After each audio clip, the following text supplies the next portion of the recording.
Olá, tudo bem? Sejam muito bem-vindos ao canal Enriqueça. Eu sou Gessé Cordeiro, host e fundador desse canal. E para nossa conversa de hoje, eu recebo aqui no canal Dani Rolim, nossa amiga, parceira de negócios, estrategista patrimonial e especialista em investimentos e finanças comportamentais. Eu posso dizer assim também.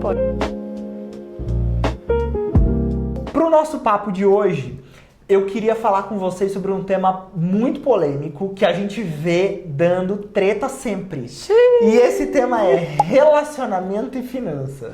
Existe algum homem com mais autoridade para falar sobre isso que você? Não existe. Na minha rede de contatos não existe. Com certeza. Tá bom. Então, muito bem-vinda e muito obrigado por ter aceito o nosso convite. Imagina, obrigada pelo convite mais uma vez. É sempre um prazer estar aqui com vocês. Dani, então eu já quero começar aqui com uma polêmica que é a seguinte. Dinheiro ainda é uma das principais causas de conflito entre casais? Sim ou não? Meu amigo, você tá entendendo não. Conta pra gente esse rolê. Nossa senhora. Você sabe assim, casal que, um não sabe quanto o outro ganha, um quer mandar mais que o outro, um gasta, o outro não sabe o que tá fazendo. Gente, segredo. O problema é que as pessoas não sabem nem casar. Elas não entendem qual é a primeira parte antes do casamento. Aí fala assim, eu não sei quanto fulano ganha. Pois é, deveria ter falado sobre isso antes. Sabe aquela história de casais que casam e depois um fala que não quer ter filho e o outro quer ter filho e aí eles se separam? Mas por que casou? Não namorou antes? Não conversou? Então, finanças precisa ser alinhado antes do casamento. Então, causa muita discussão, causa muita briga. Mas a culpa é dos dois. A culpa não é nem de quem gasta e nem de quem não quer que gaste. A culpa é porque as pessoas não têm objetivo claro. Não sabe o que quer. Aí se junta só pra ter sexo garantido, que nem tem, né? Porque casamento não é garantia de sexo. E aí... Ih, tá longe disso. E aí eles acham que a vida é um morango, mas não é.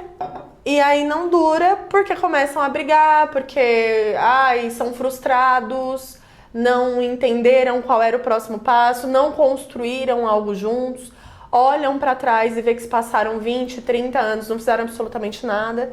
Mas é alinhamento de expectativa. As pessoas têm dificuldades em qualquer tipo de relação, seja ela comercial, profissional ou conjugal, de alinhar expectativas. As pessoas têm medo de falar o que pensa. Ô Dani, nesse ponto, é mais ligado à falta de educação financeira ou é mais ligado à falta de educação em geral? É falta de educação psicológica. As pessoas não têm psicológico para falar das coisas que elas têm medo. Então imagina assim, nós não somos criados na nossa infância, a nossa geração não foi criada na nossa infância para tratar o dinheiro com educação. Eu não tô falando de educação financeira, eu estou falando de não desrespeitar o dinheiro.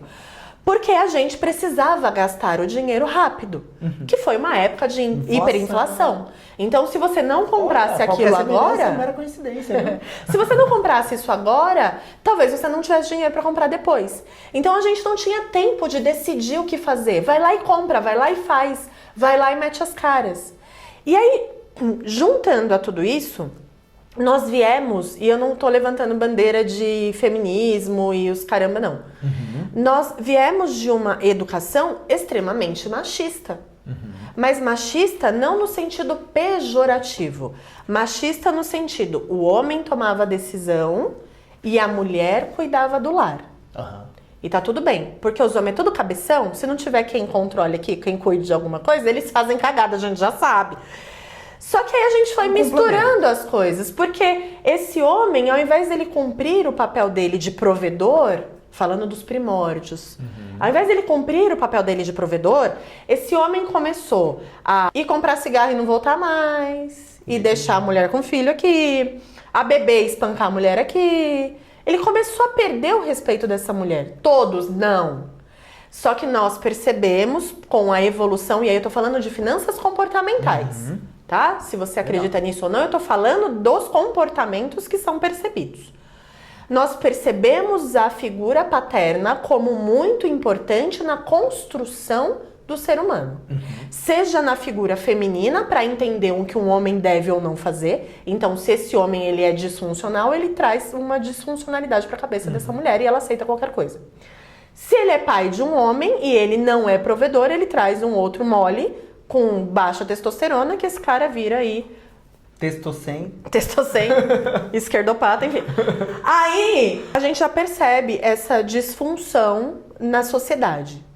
E aí a gente veio de uma geração onde não ligava-se para os traumas. E aí nós somos a geração traumatizada que tem medo de não traumatizar a próxima geração que vem aí. Então nós temos medo das conversas difíceis.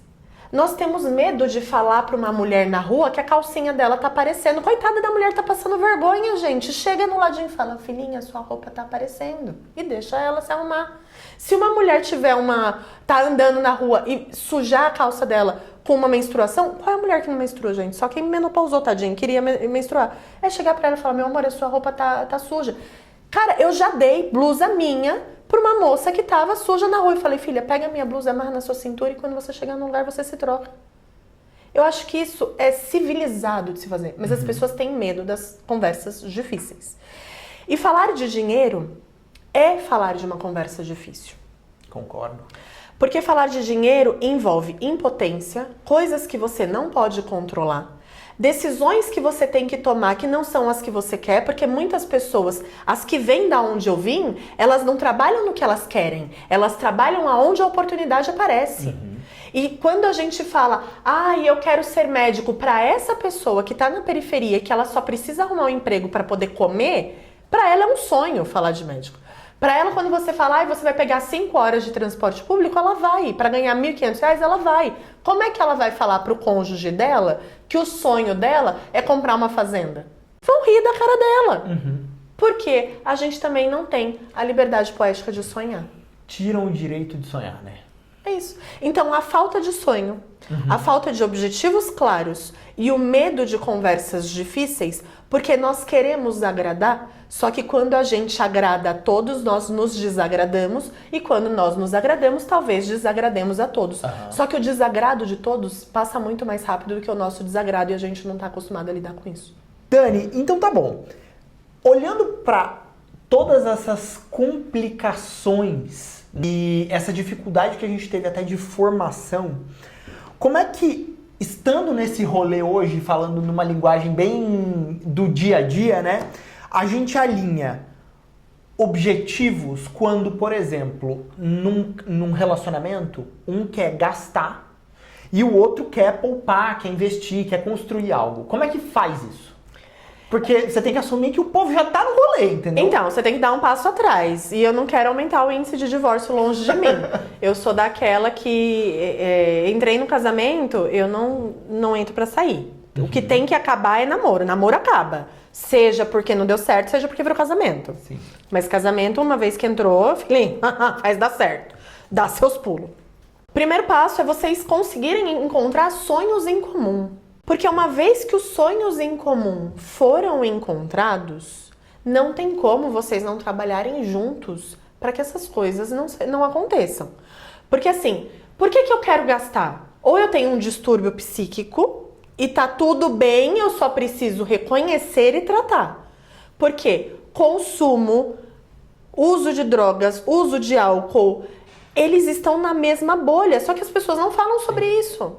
Não, e até eu extrapolo aqui, né? Traições, esses distúrbios ligados à sexualidade também, tudo isso... São compulsões. Sim. E compulsões precisam ser tratadas, seja de forma terapêutica ou medicamentosa. Só que elas precisam ser reconhecidas e validadas. O problema acontece quando a própria pessoa que sofre da compulsão não reconhece e quando o próprio cônjuge, ao invés de ajudar a reconhecer, validar e levar para o tratamento, ao invés dele ajudar, ele é uma pessoa que faz com que essa compulsão seja retroalimentada. Então esse é um grande ponto. Entendemos que precisa se autoconhecer. Gente, tudo parte do autoconhecimento. Concordo. Tudo parte do autoconhecimento. Ai, mas eu vivo na merda, eu tenho que trabalhar, eu ganho um salário mínimo hoje no Brasil não dá nem pra você fazer uma compra de mês, quem dirá pagar aluguel e sustentar 5 filhos, você precisa se autoconhecer de qualquer jeito. Porque pra ganhar um salário mínimo, você consegue ganhar um salário mínimo fazendo diversas coisas. Até live shopping na Shopee talvez ganhe muito mais do que se você sair pra pegar 5 horas de trânsito. Mas você precisa se autoconhecer. Porque só assim você vai conseguir sentar na mesa com o seu cônjuge e falar de objetivos. Dani, eu não tenho objetivos porque eu vivo pela sobrevivência. Precisa ter. Você tá vivendo pra quê? Ah, tá passando os dias. Você precisa saber de onde você tá saindo, pra onde você vai, o que vai acontecer nesse meio caminho. Exato! Isso é um planejamento. Então eu vou falar assim, sou eu e o meu cônjuge. O que nós queremos? Lá em casa, a gente não tem o hábito do diálogo. Olha que interessante. Nós não temos o hábito do diálogo de projetos. Mas nós sentamos todo dia 30 de dezembro para falar qual é o nosso plano do ano que vem. E por que a gente não tem esse hábito? Por um bloqueio meu. Eu não consigo falar sobre meus planos. Eu não consigo falar sobre mim. Essa sou eu. Mas eu sei o que eu quero. Então eu olho pro meu marido e falo, e aí, o que você quer? Aí ele fala, eu falo, o que eu quero é isso. O que a gente tá alinhado? Nisso. Eu falo, beleza. Daqui pra frente, eu traço um plano e mostro pra ele. Eu falo, faz sentido? Ele fala, faz. Beleza, então isso é o que a gente tem que fazer. Legal. A gente vai revisitar se tiver fugindo do plano. Então, por exemplo, esse ano nós combinamos que não viajaríamos muito. Porque nós tínhamos o hábito de viajar de 3 em 3 meses. E vai muita grana. Sim. E cadê os projetos? Cadê o que a gente queria? Tava ficando pra trás. Então, esse ano a gente tem um projeto muito grande que a gente quer fazer. E nós decidimos que esse ano nós não iríamos viajar. Me incomoda, mas se eu falo pra ele assim, vamos viajar? Ele fala, e o projeto? Aí eu falo, opa, o projeto vem em primeiro lugar. É meio que, vocês são meio que guardiões um do outro. Quando um foge, o outro guardião vai lá fala, e puxa. Vamos resgatar isso. Exato. E você é a mesma coisa, talvez, pra ele. Porque é natural. Imagina que assim, nós somos sócios, inclusive. Às vezes eu tô de saco cheio. Às vezes eu quero mandar tudo pra puta que pariu, eu quero que tudo se exploda, eu quero fugir. A vida como ela é. E aí eu falo, tá uma merda isso aqui. E ele fala, calma, tá cansada? Então deixa que eu seguro a onda. Vai lá descansar. Voltou? Mas volta rápido. Voltou? Então bora. E a mesma coisa do lado dele, porque eu já conheço. Então eu tô do lado dele há 21 anos. Ele tem uma mania muito interessante, inclusive. Eu tava esperando o momento que ia falar sobre isso. Olha, Edu. Tem uma coisa que eu não faço de jeito nenhum na frente do meu marido. E eu faço tudo na frente dele, só tem uma coisa que eu não faço. E tem uma mania dele que eu acho muito engraçada. Eu não sei se eu tenho, mas ele tem a toalha milimetricamente calculada para secar cada parte do corpo. Ele não mistura a parte do pé na cabeça, nem a parte da cabeça no pé. E a parte central do corpo é o centro da toalha. Nossa. Eu não sei como ele consegue fazer isso. Né? Ele tem uma metodologia de secagem. Bom, então eu já o conheço. Então eu sei. E às vezes eu tô cansadíssima. Às vezes eu tô muito saco cheio. Só que eu olho pra ele, eu vejo que ele não tem capacidade de absorver aquilo naquela hora. Não que, naquele momento, ele também não pode absorver. Então eu sei que se eu falar pra ele naquela hora, os dois vão desmoronar. Então naquela hora eu respiro e falo assim, segura a onda aí, Dani. Segura a onda aí que agora não é a hora. Então os sonhos e os objetivos do casal têm que ser assim, as finanças têm que ser assim. Porque ele me puxa e fala, cara, a gente foi pra Paris agora, voltamos quarta. Antes de ontem. E aí... Isso porque não ia viajar, hein? Não, mas essa foi a trabalho. Tá tudo bem. E aí, antes de viajar, ele já tinha falado, cara, a gente não pode gastar, não é o momento pra gente gastar por conta desses objetivos, tal. E aí, a viagem foi super de boa. Foi super tranquila, fiz as coisas a pé, cara, comi Five Guys. Não, teve um restaurante só que eu quis visitar porque eu quis tirar foto pra mandar pro meu filho por conta do Ratatouille. Então, tipo assim, foi uma viagem super tranquila. Gastei menos do que se eu tivesse aqui. Sim. No feriado. E aí eu virei pra ele e falei assim, caraca, nem gastei nessa viagem. Ele falou, que orgulho, foi o que a gente combinou. Muito bom. É um combinado. É isso. E o combinado não sai caro, né? Se você tem filho, você deixa seu filho fazer o que ele quer? Ainda que você saiba que não é certo pra ele, você vai deixar ele fazer? Olha, eu vou dizer o seguinte. Eu não deixo, porque a minha educação foi assim. Mas hoje em dia, muitos pais deixam... Gente, mas se tem uma tomada aqui, você vai deixar seu filho enfiar o dedo na tomada? Exato. Ele vai levar um choque. Deixa ele chorar não mata, mas levar um choque pode matar. É isso. Então, se você tiver esse combinado, cara, lá em casa não funciona combinados anuais, a gente tá começando agora, faz combinado mensal. Esse mês vamos segurar Olha, mais. o que a gente começou fazendo lá em casa?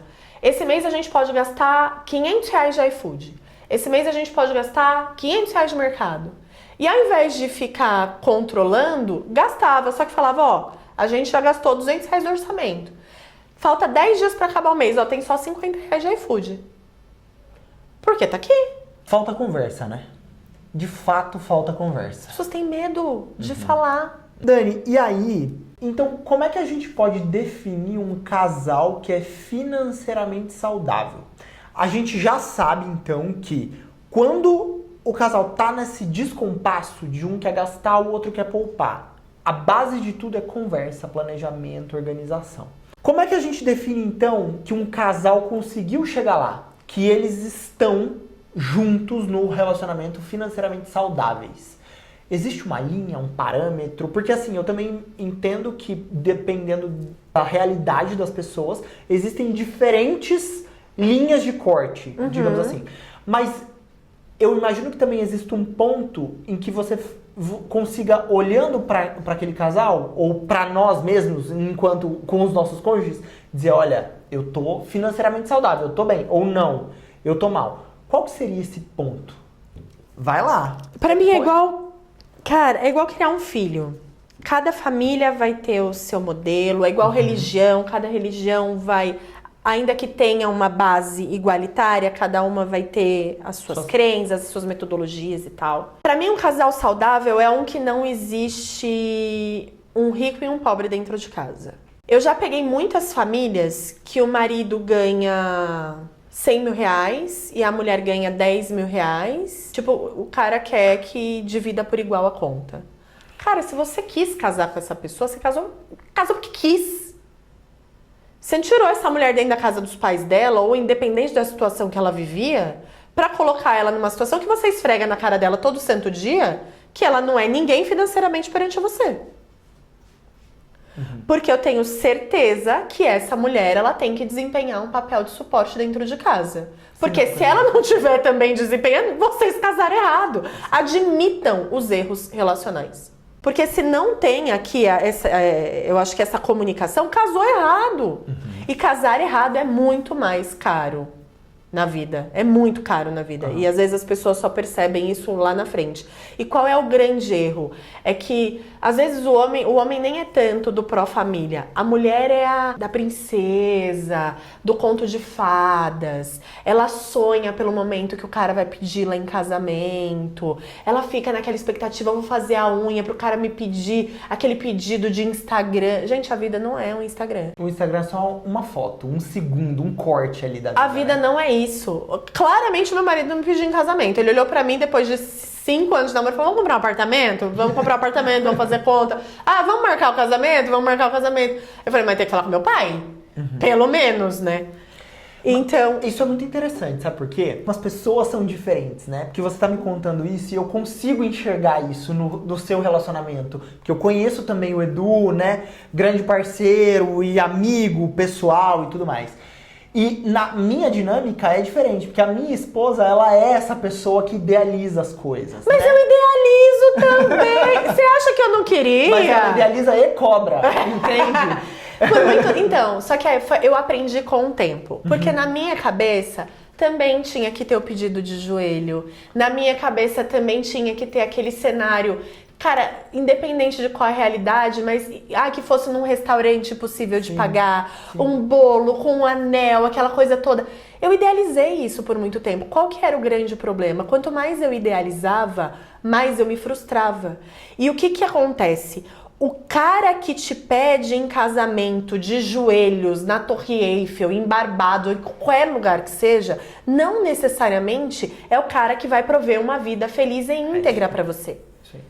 Então eu comecei a perceber que eu tinha escolhido para ficar do meu lado o cara que era provedor, que me protegia, que estava do meu lado, que me ouvia, que me empoderava, que me dava espaço, que me admira, que me impulsiona a ser cada vez melhor. Mas ele claramente não é o cara que vai se ajoelhar em público, que vai me pedir em casamento em público, que vai me beijar, me abraçar, me rodar em público. Ele não é esse cara. E tá tudo bem. Porque pra mim vale mais o que eu vivo 364 dias do ano do que um dia somados em minutos do que ele poderia prover. E ele provê outras coisas.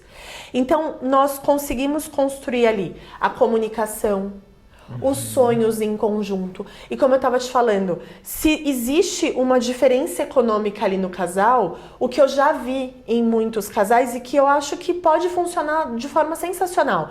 O cara que ganha 100 e a menina que ganha 10, o cara colocar e falar assim, eu banco a casa, eu banco tudo, o seu dinheiro é seu. A partir daqui, essa mulher tem que ser inteligente o suficiente também para gastar e se proteger. Porque se esse cara der um pé na bunda dela, ela também precisa ter dinheiro. Ou, se ela quiser dar um pé na bunda do cara, ela tem dinheiro. Eu não sou a favor disso, mas não é todo mundo que é assim. E não todos precisam ter patrimônio. Sim. Eu acredito na construção do patrimônio em conjunto.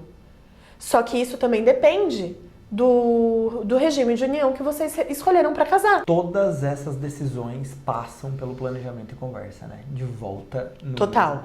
O que as pessoas precisam entender é, regime de união não é prova de amor. Começa daí.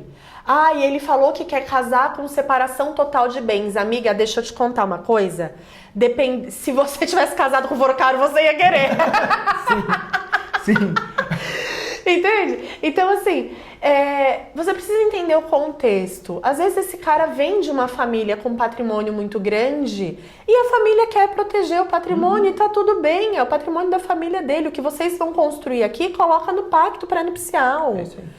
Só que o fato das pessoas romantizarem os contratos, romantizarem as situações, faz com que façam merda. Ah, eu vou morar com meu namorado. Faz a merda do contrato de namoro. Ninguém fala do contrato de namoro. Faça esse contrato de namoro. Fala.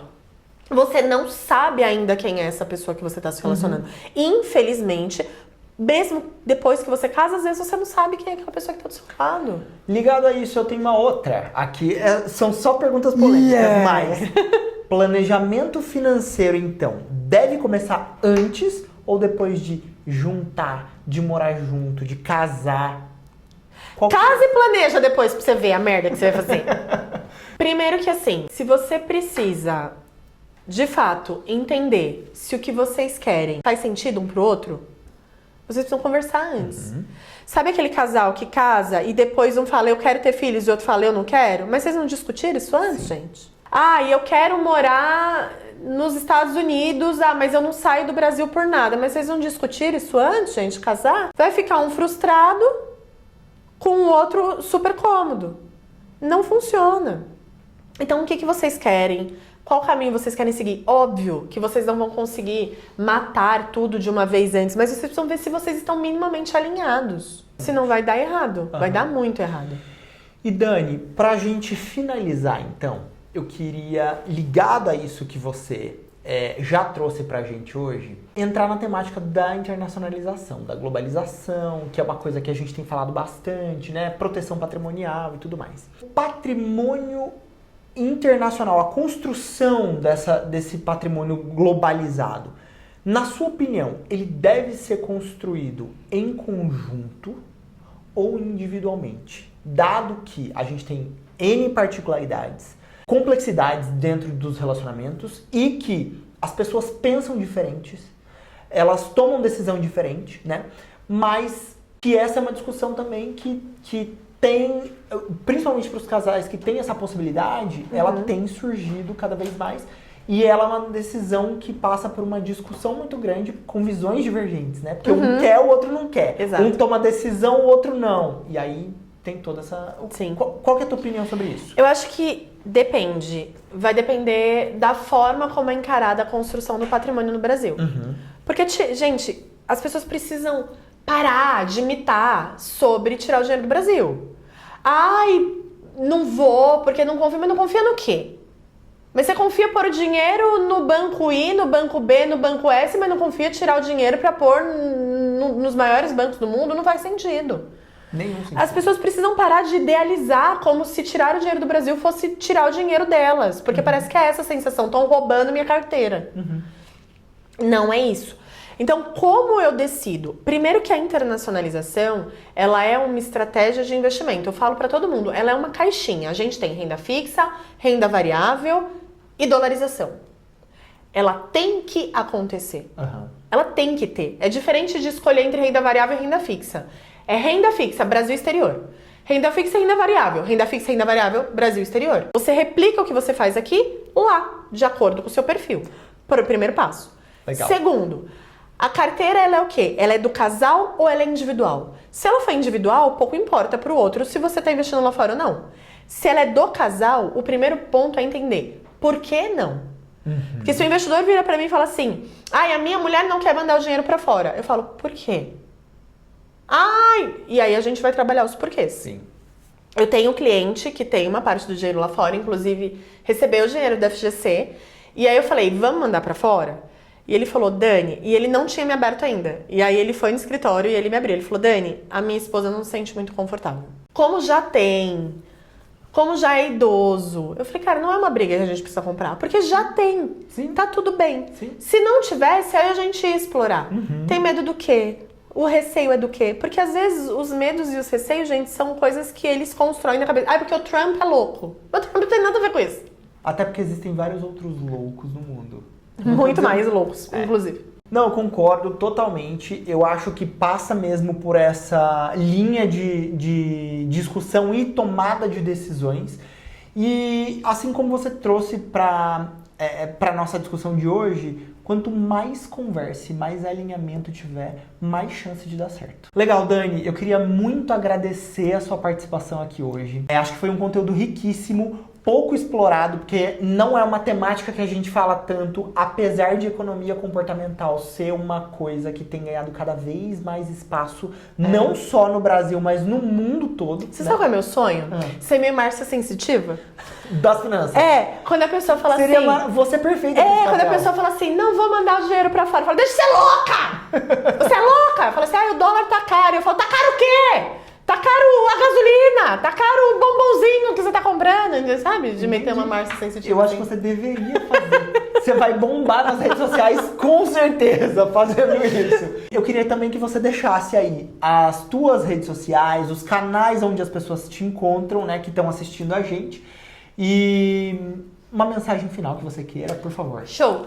YouTube, TikTok e Instagram, @Dani_Rolim. Então lá vai ter conteúdo, vai ter informação, vai ter tudo que vocês precisam. E um recado. Deixa de ser louca. Muito bom. Ai, o dólar tá caro, deixa de ser louca. Muito bom. Dani, muito obrigado. Eu queria também agradecer você que está acompanhando o nosso conteúdo. Se inscrevam no canal, curtam o vídeo, compartilhem o conteúdo e deixem nos comentários mais conteúdos que vocês gostariam de ver. E se gostaram desse tipo de conteúdo e querem ver mais desses conteúdos e mais da Dani Rolim por aqui. Obrigado e até a próxima. Até, obrigada.